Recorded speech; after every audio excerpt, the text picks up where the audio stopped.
Hello viewers, welcome to our channel focus Tamil medium students. இன்றைக்கி நம்ம பார்க்க போகிற லெசன் சிம்பிள் பாஸ்ட் டென்ஸ். இந்த சிம்பிள் பாஸ்ட் டென்ஸ்னால் என்ன, அதோட பேசிக் ஸ்ட்ரக்சர் ஆர் பேட்டர்ன் எப்படி இருக்கும், இந்த டென்ஸை யூஸ் பண்ணி எப்படி positive, negative and question sentences form பண்ணுறது, அப்புறமா இந்த சிம்பிள் பாஸ்ட் டென்ஸை எந்தெந்த சிச்சுவேஷன்லாம் யூஸ் பண்ணோம், அதோடு சேர்த்து சில எக்ஸாம்பிள்ஸும் தான் சொல்ல போகிறேன். இந்த சிம்பிள் பாஸ்ட் டென்ஸ்னால் கடந்த காலத்தில் நடந்து முடிஞ்ச ஒரு ஆக்ஷன் அல்லது ஒரு ஈவெண்ட்டை பற்றி பேசுகிறது தான். அதாவது அது ரீசெண்டாக நடந்திருக்கலாம், இல்லை ரொம்ப நாள் முன்னாடி நடந்திருக்கலாம், ஆனால் அது பாஸ்ட்டில் நடந்து முடிஞ்சிருக்கணும். இதில் ரீசெண்ட் பாஸ்ட், டிஸ்டன்ட் பாஸ்ட் அப்படின்னு ரெண்டு சொல்கிறோம். அப்படின்னா என்ன? ரீசெண்ட் பாஸ்ட்னால் என்ன அப்படின்னா, இப்போது ஆஃப்டர்நூன் அப்படின்னு அஸ்யூம் பண்ணிக்கோங்க. அப்போ காலையில் நடந்து முடிஞ்ச ஒரு இன்சிடெண்ட்டை பற்றி சொல்லும்போது திஸ் மார்னிங் அப்படின்னு யூஸ் பண்ணுவோம். அப்போ இது வந்து ரீசெண்ட் பாஸ்ட்டு. ஏன்னா இப்போ மதியானம் காலையில் தான் நடந்திருக்கு சமீபமாக. இதுவே வந்து எஸ்டர்டே அதை கூட சொல்லலாம். நேற்று நடந்த ஒரு இன்சிடெண்ட்டை பற்றி சொல்லும்போதும் அது வந்து ரீசெண்ட் பாஸ்ட்டு தான், எஸ்டர்டே அப்படின்னு சொல்கிறோம். இதுவே வந்து போன வாரம் நடந்த ஒரு இன்சிடெண்ட்டை பற்றி சொல்கிறோம் அப்படின்னா லாஸ்ட் வீக் அப்படின்னு யூஸ் பண்ணுவோம். இதெல்லாம் என்னென்னா கொஞ்சம் ரீசெண்டாக நடந்திருக்கு, அதனால் this morning, yesterday, last week அதெல்லாம் ரீசெண்ட் பாஸ்ட்டுனும். இதுவே டிஸ்டன்ட் பாஸ்ட் அப்படின்னா ஒரு மாதம் முன்னாடி நடந்தது, எ மந்த் அகோ அப்படின்னு சொல்லுவோம், இல்லை லாஸ்ட் மந்த் அப்படின்னு சொல்லுவோம். இதுவே வந்து ஒரு வருஷம் முன்னாடி நடந்தது, அப்போ இயர் அகோ இல்லை லாஸ்ட் இயர் அப்படின்னு சொல்லி ஒரு சென்டென்ஸில் யூஸ் பண்ணுவோம். இதுவே வந்து இன் 2010 அப்படிங்கும்போது 2010 நடந்த ஒரு இன்சிடெண்ட்டை சொல்கிறோம் அப்படின்னா அதெல்லாம் கொஞ்சம் நாள் ஆகி இருந்திருக்கும். அப்போ இதெல்லாம் வந்து டிஸ்டன்ட் பாஸ்ட் அப்படின்னு சொல்லுவோம். இந்த மாதிரி வேர்ட்ஸ் இருந்தாலே நம்ம கண்டுபிடிச்சிக்கலாம் இது வந்து பாஸ்ட் டென்ஸ் தான் அப்படின்னு சொல்லிட்டு. இப்போது இந்த பாஸ்ட் டென்ஸை யூஸ் பண்ணி தமிழில் ஒரு சில சென்டென்ஸ் பார்ப்போம். அப்போ நமக்கு ஈஸியாக புரியும். எக்ஸாம்பிள் சொல்லணும் அப்படின்னா, நான் நேற்று கோவிலுக்கு போனேன். அது வந்து நேற்று போனோம், அப்போ அது நடந்து முடிஞ்சிருச்சு. இது இங்கிலீஷில் சொல்லும்போது ஐ went to the temple yesterday. இதுவே இன்னொரு எக்ஸாம்பிள் சொல்லணும் அப்படின்னா, நான் 2010 என்னோட 12th ஸ்டாண்டர்டை கம்ப்ளீட் முடித்தேன் அப்படின்னு சொல்கிறத எப்படி இங்கிலீஷில் சொல்கிறது அப்படின்னு பார்க்கலாம். I completed my 12th standard in 2010. அப்போது பாஸ்டில் நடந்து முடிஞ்ச ஒரு ஈவெண்ட் ஆர் ஆக்ஷனை பற்றி பேசுகிறது தான் இந்த சிம்பிள் பாஸ்ட் டென்ஸ். இப்போ இதோட பேசிக் ஸ்ட்ரக்சர் என்னன்னு பார்க்கலாம். சிம்பிள் ப்ரெசன்ட் டென்ஸில் சப்ஜெக்ட்டுக்கு ஏற்ற மாதிரி அந்த மெயின் வெர்பை வந்து சேஞ்ச் பண்ணோம் அப்படின்னு பார்த்தோம். இங்கே வந்து அந்த கன்ஃபியூஷனே வேண்டாம். இந்த சிம்பிள் பாஸ்ட்டை பொறுத்த வரைக்கும் எல்லா சப்ஜெக்ட்டுக்குமே நம்ம பாஸ்ட் ஃபார்ம் வெர்ப் தான் நம்ம யூஸ் பண்ண போகிறோம். அதாவது V2 ஃபார்ம். நான் ஏற்கனவே சொல்லியிருந்தேன், வேர்பில் 3 டைப்ஸ் இருக்குது. Present verb, past verb, past participle verb. அதாவது V1, V2, V3. இங்கே நம்ம V2 ஃபார்ம் தான் யூஸ் பண்ண போகிறோம். எக்ஸாம்பிள் சொல்லணுன்னா வாக்னா நடக்கிறது, இதுதான் வந்து ப்ரெசன்ட் வேர்பு. இதுவே பாஸ்ட் வேர்ப் என்ன வரும்னு பார்த்தீங்கன்னா வாக்டு. அதுக்கப்புறம் பாஸ்ட் பார்ட்டிசிபிள் வேர்பும் வாக்டு, வாக்ட். இதில் V2 அந்த வாக்ட் அப்படின்ற V2 ஃபார்மை தான் நம்ம இந்த டென்ஸுக்கு யூஸ் பண்ண போகிறோம். இந்த வேர்ப் எடுத்துக்கிட்டிங்கன்னா வாக் அப்படின்றது மெயின் வேர்ப். இந்த மெயின் வேர்போட ED அது வந்து ஆட் ஆகியிருக்கு. சில வேர்போட ED மட்டும் ஆட் பண்ணிக்கலாம். எக்ஸாம்பிள் பார்த்திங்கன்னா worked, looked, laughed, jumped, played. இதுவே வேறு சில வேர்போட IED ஆட் பண்ண வேண்டியிருக்கும். அந்த வேர்ட்ஸ் எல்லாம் பார்த்திங்கன்னா மோஸ்ட்டாக ஒயில் முடிஞ்சிருக்கும். எக்ஸாம்பிள் பார்க்கலாம்.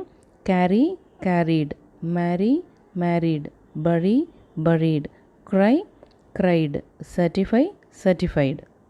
இன்னும் சில வேர்ப்ஸ் இருக்குது, அதோட ஜஸ்ட் டி மட்டும் ஆட் பண்ணாலே போதும். அதோட எக்ஸாம்பிள்ஸ் பார்த்திங்கன்னா typed, danced, agreed, blamed, closed. இது இல்லாமல் வேறு சில வேர்ப்ஸ் இருக்குது, அதை வந்து இர்ரெகுலர் வேர்ப்ஸ் அப்படின்னு சொல்லுவாங்க. எக்ஸாம்பிள்ஸ் பார்க்கலாம். ate, run, bring, brought, learnt, began. So நிறைய வேர்ப்ஸும் அதோட 3 ஃபார்ம்ஸும் தெரிஞ்சு வச்சுக்கோங்க. அப்போ தான் அந்த சென்டென்ஸில் நம்ம மிஸ்டேக் இல்லாமல் கரெக்டாக எழுத முடியும். இப்போது பாசிட்டிவ் சென்டென்ஸோட ஸ்ட்ரக்சர் எப்படி இருக்கும் அப்படின்னு பார்க்கலாம். ஃபர்ஸ்ட் சப்ஜெக்ட் இருக்கும், அதுக்கப்புறம் V2 ஃபார்ம் வேர்ப் இருக்கும், தென் ரெஸ்ட் ஆஃப் த சென்டென்ஸ் இருக்கும். எக்ஸாம்பிள்ஸ் பார்க்கலாம். நான் என் பிரதரை 2 வருஷம் கழித்து மீட் பண்ணேன். இதை வந்து எப்படி சிம்பிள் பாஸ்ட் டென்ஸில் சொல்கிறது அப்படின்னு பார்க்கலாம். I met my brother after 2 years. இங்கே ஐன்றது சப்ஜெக்ட், மீட் அப்படின்றது தான் மெயின் வேர்ப், பட் அதோட V2 ஃபார்ம் வந்து met, அவ்வளோதான். So I met my brother after 2 years. இதுதான் பாசிட்டிவ் சென்டென்ஸோட ஸ்ட்ரக்சர். நெக்ஸ்ட் எக்ஸாம்பிள், நான் போன வாரம் என் சொந்த ஊருக்கு போனேன், அதாவது நான் லாஸ்ட் வீக்கு என்னோட நேட்டிவ்க்கு போனேன். இதை எப்படி இங்கிலீஷில் சொல்கிறது அப்படின்னு பார்க்கலாம். ஐ went to my native last week. இங்கே ஐ அப்படின்றது சப்ஜெக்ட், வெண்ட் அதாவது கோ அப்படின்னா போ அப்படின்னு அர்த்தம், போகிறது. இதுவே போனேன் அப்படின்னு சொல்கிறதுக்கு வெண்ட், இதுதான் V2 ஃபார்ம், வெண்ட் அப்படின்னு யூஸ் பண்ணியிருக்கோம், அவ்வளோதான். மற்றது rest of the sentence. So I went to my native last week, நான் போன வாரம் என் சொந்த ஊருக்கு போனேன். நெக்ஸ்ட் நெகட்டிவ் சென்டென்ஸோட ஸ்ட்ரக்சர் என்னன்னு பார்க்கலாம். ஃபர்ஸ்ட் சப்ஜெக்ட் இருக்கும், அதுக்கப்புறம் டிட் நாட் அப்படின்ற வேர்ப் இருக்கும், அண்ட் தென் மெயின் வேர்ப் அதாவது present verb or V1 verb. இங்கே வந்து V2 ஃபார்ம் யூஸ் பண்ணவே கூடாது, சென்டென்ஸ் ரொம்பவே தப்பாயிரும். அதுக்கப்புறம் ரெஸ்ட் ஆஃப் த சென்டென்ஸ் எக்ஸாம்பிளோட பார்க்கலாம், ரொம்பவே கிளியராக புரியும். அவங்க என்ன பார்ட்டிக்கு கூப்பிடலை, அதாவது இன்வைட் பண்ணலை அப்படின்றத எப்படி இங்கிலீஷில் சொல்கிறது அப்படின்னு பார்க்கலாம். தே didn't invite me to the party, அதாவது டிட் நாட் அதை தான் ஷார்ட் பண்ணி டிடன்ட் அப்படின்னு யூஸ் பண்ணியிருக்கோம். அண்ட் தென் இன்வைட்னா அழைக்கிறது. இங்கே வந்து V2 ஃபார்ம் யூஸ் பண்ணவே கூடாது, தே டிட் நாட் இன்வைட் அப்படின்னு தான் சொல்லணும். நெக்ஸ்ட் எக்ஸாம்பிள், நான் என் ஹோம்ஒர்க்கை முடிக்கலை, இதை எப்படி இங்கிலீஷில் சொல்கிறது?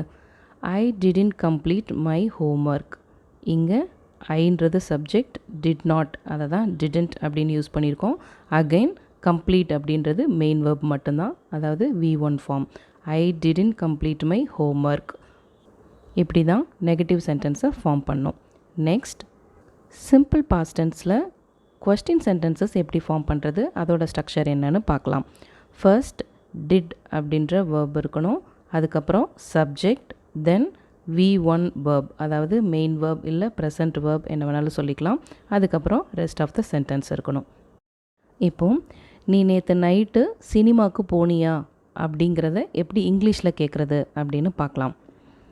Did you go to the cinema last night, அதாவது டிட் அப்படின்ற வேர்ப் யூஸ் பண்ணியிருக்கோம். அதுக்கப்புறம் பார்த்தீங்கன்னா சப்ஜெக்ட் இருக்குது யூ, அதுக்கப்புறம் கோன்றது மெயின் வேர்ப் அதாவது V1 வேர்ப்.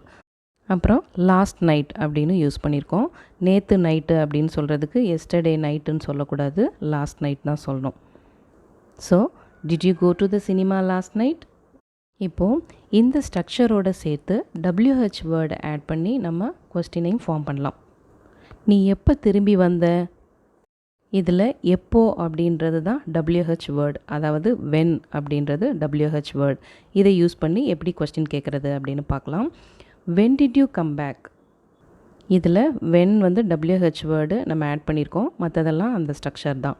டிட்டு, அதுக்கப்புறம் யூன்றது subject, then V1 verb, and then rest of the sentence when did you come back. இப்படி தான் கொஸ்டின் சென்டென்சஸை ஃபார்ம் பண்ணோம்.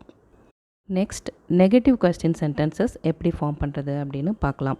இதோட ஸ்ட்ரக்சர் என்ன அப்படின்னு பார்த்தீங்கன்னா same as positive question sentence தான், பட் டிட்டுக்கு பதிலாக டிட் நாட், அதாவது அதை ஷார்ட் பண்ணி டிடன்ட் அப்படின்னு யூஸ் பண்ணும். அதுக்கப்புறம் சப்ஜெக்ட், அகெயின் V1 வேர்ப், அதுக்கப்புறம் rest of the sentence. Examples பார்க்கலாம். அவன் சரியாக படிக்கலையா அப்படிங்கிறத எப்படி கேட்குறது?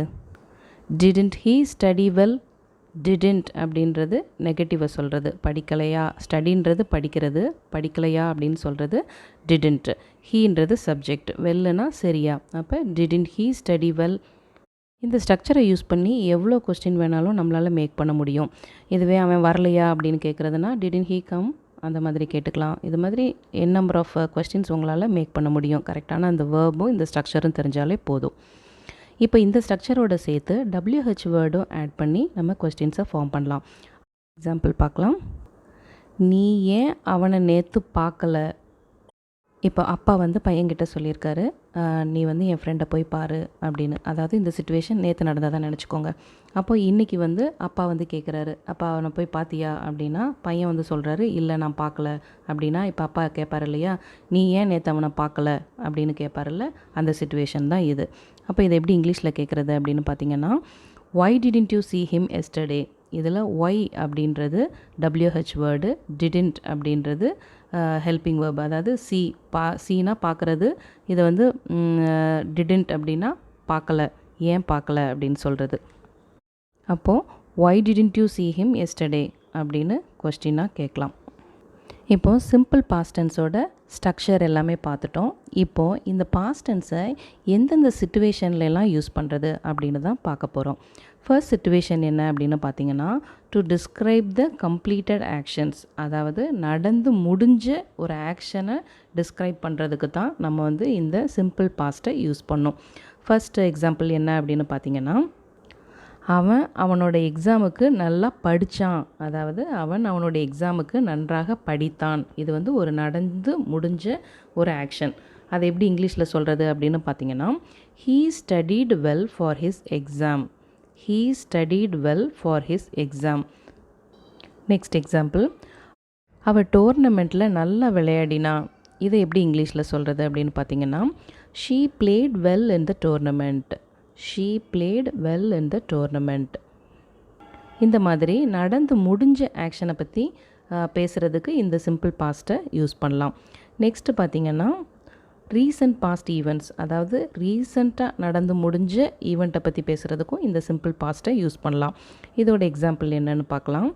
அவனோட மாமா போன வாரம் இறந்தார் அப்படின்னு சொல்கிறோம். போன வாரம் தான் அவங்க மாமா வந்து இறந்தார் அப்படின்னு சொல்கிறதுக்கு his uncle died last week அப்படின்னு சொல்கிறோம். அதாவது his uncle died last week, அவங்க மாமா போன வாரம் இறந்தார். அடுத்து நெக்ஸ்ட் எக்ஸாம்பிள் பார்த்திங்கன்னா, அவள் அந்த கம்பெனியில் 2 நாளுக்கு முன்னாடி ஜாயின் பண்ணான் அப்படின்னு சொல்கிறோம்ல. அதை எப்படி இங்கிலீஷில் சொல்கிறது அப்படின்னு பார்த்தீங்கன்னா, she joined in that company 2 days back. இது மாதிரி டிஸ்டன்ட் பாஸ்ட்டில் நடந்த ஈவெண்ட்ஸை பற்றி பேசுகிறதுக்கும் இந்த சிம்பிள் பாஸ்ட் டென்ஸை யூஸ் பண்ணலாம். எக்ஸாம்பிள்ஸ் பார்க்கலாம். அவன் கனடாவில் 1990 வசித்தான் அப்படின்றத எப்படி சொல்லலாம் அப்படின்னு பார்த்தீங்கன்னா, he lived in Canada in 1990, அதாவது 1990 வந்து டிஸ்டன்ட் பாஸ்ட். நெக்ஸ்ட் எக்ஸாம்பிள், என் பேரண்ட்ஸ் 10 வருஷத்துக்கு முன்னாடி யூஎஸ்ஏக்கு வந்தாங்க. இதை எப்படி இங்கிலீஷில் சொல்கிறது அப்படின்னு பார்த்தீங்கன்னா, my parents came to USA 10 years back. My parents came to USA 10 years back, அதாவது 10 வருஷத்துக்கு முன்னாடி அவங்க யூஎஸ்ஏக்கு வந்தாங்க அப்படின்னு சொல்கிறோம். இதில் 10 வருஷன்றது ரொம்ப நாள் முன்னாடி தான். ஸோ இந்த மாதிரி டிஸ்டன்ட் பாஸ்ட் ஈவெண்ட்ஸை பற்றி பேசும்போது நம்ம இந்த சிம்பிள் பாஸ்ட் டென்ஸை யூஸ் பண்ணி பேசலாம். Next situation, an indefinite point in time, அதாவது ஒரு காலத்தை குறிப்பிட்டு சொல்லாமல் தோராயமாக சொல்கிறது, அதை தான் வந்து இன்டெஃபினட் பாயிண்ட் இன் டைம்னு சொல்லுவோம். எக்ஸாம்பிளோட பார்க்கலாம். ரொம்ப நாளைக்கு முன்னாடி மக்கள் காட்டில் வாழ்ந்தாங்க அப்படின்னு சொல்கிறோம். இதை இங்கிலீஷில் சொல்லணுன்னா, people lived in forest a long time ago. people lived in forest a long time ago. இங்கே a long time ago அப்படின்றது ரொம்ப நாளுக்கு முன்னாடி. இதில் வந்து ஒரு டைமை குறிப்பிட்டு சொல்லலை, பட் ரொம்ப நாளுக்கு முன்னாடி அப்படின்னு சொல்கிறோம். ஸோ இந்த மாதிரி இன்டெஃபினட்டாக சொல்லும்போது நம்ம இதை சிம்பிள் பாஸ்ட் டென்ஸில் சொல்லலாம். நெக்ஸ்ட் எக்ஸாம்பிள் பார்த்திங்கன்னா, அவள் குழந்தையாக இருக்கும்போது பியானோ ப்ளே பண்ணினா அப்படின்னு சொல்கிறோம். இதை எப்படி இங்கிலீஷில் சொல்கிறது அப்படின்னு பார்த்தீங்கன்னா, she played the piano when she was a child. இங்கே சைல்டுன்னு தான் சொல்கிறோம், பட் எந்த ஏஜையோ இல்லை இயரவோ நம்ம குறிப்பிட்டு சொல்லலை. அப்போது இது இன்டெஃபினட் பாயிண்ட் ஆஃப் டைம் மாதிரி தான். அவள் குழந்தையாக இருக்கும்போது பியானோ ப்ளே பண்ணினா. Next situation, to tell stories, அதாவது குழந்தைங்களுக்கு ஸ்டோரிலாம் சொல்லுவோம் இல்லையா. நல்லா யோசிச்சு பாருங்கள், எல்லாமே நம்ம சிம்பிள் பாஸ்ட் டென்ஸில் தான் சொல்லுவோம். தமிழ் ஸ்டோரிஸவே எடுத்துக்கோங்க, எல்லாமே வந்து சிம்பிள் பாஸ்ட்டில் தானே இருக்கும். எக்ஸாம்பிள் சொல்லணுன்னா, முன்னொரு காலத்தில் ஒரு பொண்ணு ஒரு கிராமத்தில் வாழ்ந்தா அப்படி தானே சொல்லுவோம். தமிழ்லேயே எல்லா ஸ்டோரிஸுமே அந்த மாதிரி தான் இருக்கும். இப்போ இந்த எக்ஸாம்பிளே எடுத்துக்கோங்க. ஒரு காலத்தில் ஒரு பொண்ணு ஒரு கிராமத்தில் வாழ்ந்தா அப்படின்றத இங்கிலீஷில் சொல்லும்போது எப்படி சொல்லுவோம்? Once upon a time a girl lived in a village. Once upon a time a girl lived in a village. அப்போ இதில் சிம்பிள் பாஸ்ட் டென்ஸ் தான் யூஸ் ஆகுது. ஸோ அந்த ஸ்டோரி சொல்கிற சிச்சுவேஷனுக்கு நம்ம சிம்பிள் பாஸ்ட் டென்ஸ் தான் யூஸ் பண்ணுவோம். இன்னொரு எக்ஸாம்பிள் சொல்லணும் அப்படின்னா, அந்த கேர்ள் வந்து இப்போ காட்டுக்குள்ளே போனால் அப்போ ஒரு அனிமல் வந்துச்சு, அதை பார்த்து பயந்தா.